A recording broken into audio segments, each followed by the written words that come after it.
আগের দিন তো সুন্দর সুন্দর স্পট দেখলাম, সুন্দর সুন্দর ঘোরার জায়গা।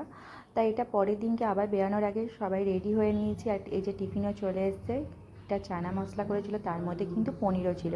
যেহেতু আমার সোমবার ছিল, তাই এটা পুরো নিরামিষভাবে করা।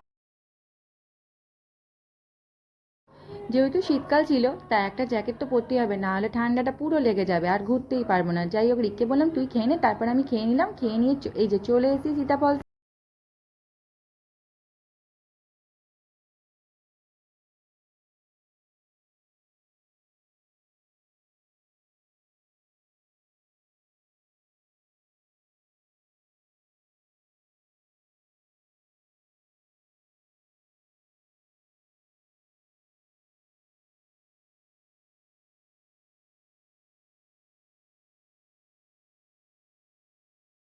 জুতো রিস্ক নিলাম না, সেই কারণে আর একদম ঝর্ণার কাছে গেলাম না। খানিকটা খানিকটা গিয়ে ফটো তো তোলাই যায়, তাই কয়েকজন বন্ধু মিলে কয়েকটা ফটোও তুলে নিলাম। আর ওরা কিন্তু বেশ অনেকটা, মানে অনেক বন্ধুরাই কিন্তু পুরো ঝর্ণার কাছে।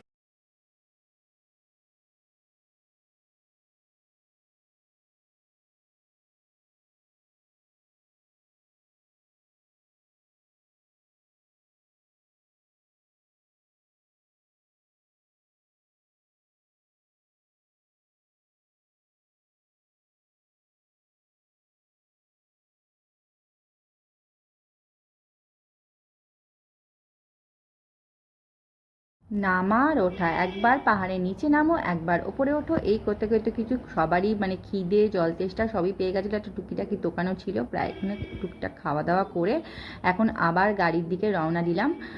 গাড়িতে বসে এবারে কিন্তু দুপুরবেলা খাওয়াটা করতে হবে, মানে খিদে তো সবার পেটে চুচু করছে। এবার একটা হোটেল দেখে এখানে খাওয়া দাওয়াটা করে নিলাম। এখানেই ছোটো ভিডিওটা শেষ করলাম, দেখা হচ্ছে আর